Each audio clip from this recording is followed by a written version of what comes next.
Hello. I didn't know what to do for a video, so today I'm just going to read from a book. This is a collection of Edgar Allan Poe books, stories, not books.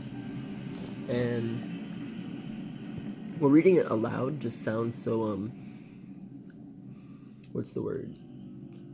Theatrical. And I think that will go good, so yeah. Let me find a good story. Which one should I read? Oh, The Telltale Heart. I'm not sure if I'll read the whole story, but I'll go till I feel like I should stop. The Telltale Heart. True. Nervous. Very, very dreadfully nervous. I had been, and am. And why will you say that I am mad? Disease had sharpened my senses, not destroyed, not dulled them. Above all was a sense of hearing acute. I hear all things in the heavens and in the earth. I heard many things in hell. How then am I mad? Hearken and observe how healthy, how calmly I can tell you the whole story. It is impossible to say how first the idea entered my brain, but once conceived, it haunted me day and night. Like the song, object there was none. Passion there was none. He loved the old man. He had never wronged me. Yeah. He had never given me insult. For his gold I had no desire. I think it was his eye. Yes, it was this.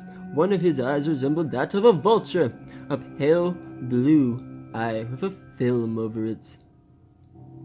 Whenever it fell upon me, my blood ran cold. So by degrees, very gradually, I made up my mind to take the life of the old man, like many things, and thus rid myself of the eye forever.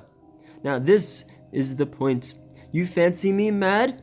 Madmen know nothing, but you should have seen me. You should have seen how wisely I proceeded, with what caution, with what foresight, with what dissimulation I went to work.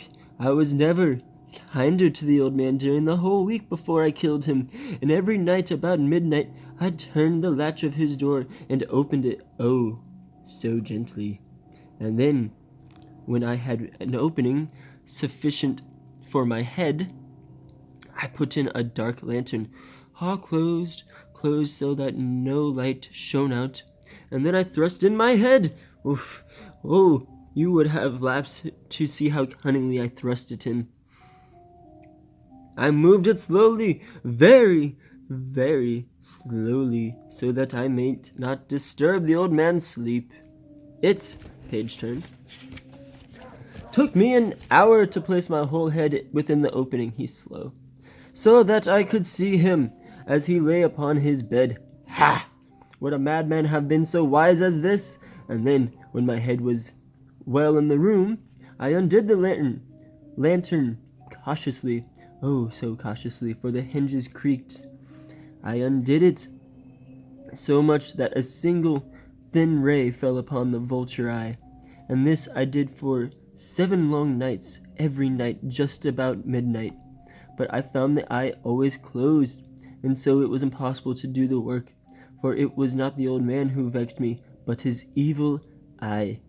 I skipped a word. And every morning, when the day broke, I went boldly into the chamber and spoke courageously to him, calling him by name in a hearty tone, and inquiring how he had passed the night. So you see, he would have been a very profound old man indeed, to suspect that every night, just at 12, I looked in upon him while he slept. Upon the 8th night, I was more than usually cautious in opening the door. A watch's minute hand moves more quickly than did mine. Never before the night and I had felt the extent of my own powers, of my sagacity. I don't think I said that right. I could scarcely contain my feelings of triumph.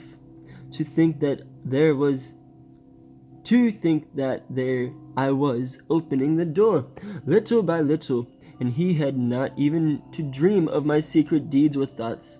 I fairly chuckled at the idea, and perhaps he heard me, for he moved on the bed suddenly, as if startled. Now you may think that I drew back, but no. His room was as dark as pitch with the thick darkness, for the shutters were closed, fastened through fears of robbers. And so I knew that he could not see the opening of the door, and I kept pushing it on, steadily, steadily. I had my head in, and I was about to open the lantern when my thumb slid open the thin fastening. And the old man sprang up in the bed, crying out, "Who's there?"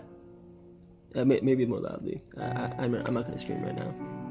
I kept quiet, still, and said nothing for a whole hour.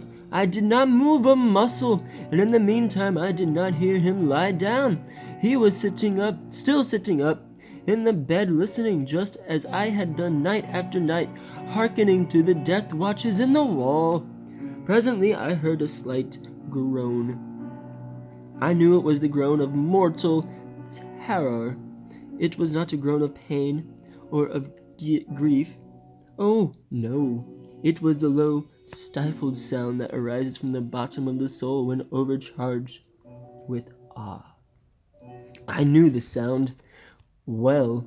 Many a night, just at midnight, when all the world slept, it has welled up from my own bosom, deepening with its dreadful echo. The terrors that distracted me, I say I knew it well. I knew that the old man felt and pitied him. Although I chuckled at heart, I knew that he had been lying awake ever since the first slight noise, when he had turned in the bed. His fears had been ever since growing upon him. He had been trying to fancy them causeless, but could not. He had been saying to himself, "It's nothing but the wind in the chimney, or it's only a mouse crossing the floor, or it is merely a cricket which has made a single chirp." Yes, he has been trying to comfort himself with these suspicions, but he had found all in vain because death, in approaching him, had stalked with his black shadow before him and enveloped the victim, and it was the mournful influence of the unperceived shadow that caused him to feel, although he neither saw nor heard, to feel the presence of my head within the room. When I had been waiting a long time, very patiently, without hearing him lie down, I resolved to open a very, very little crevice in the lantern, so I opened it. You cannot imagine how stealthily, until at length a single dim ray like the thread of a spider shot from the crevice and full upon the vulture eye. It was open, wide open. I grew furious. As I gazed upon it, I saw it with perfect distinctness. All a dull blue with a hideous veil over it that chilled the very marrow in my bones, but I could see nothing of the old man's face or person, for I had directed the ray, as if by instinct, precisely upon the damned spot. And now I have not told you that what you mistake for madness is but over acuteness of the senses. Now I say, there came to my ears a low, dull, quick sound, such as a watch makes when enveloped in cotton. I knew that sound well, too. It was the beating of the old man's heart. It increased my fury, as the beating of a drum stimulates a soldier into courage. But even yet I refrained and kept still. I scarcely breathed, and I held the lantern motionless. I tried how steadily I could maintain the ray upon the eye. Meantime, the hellish tattoo of the hearts increased.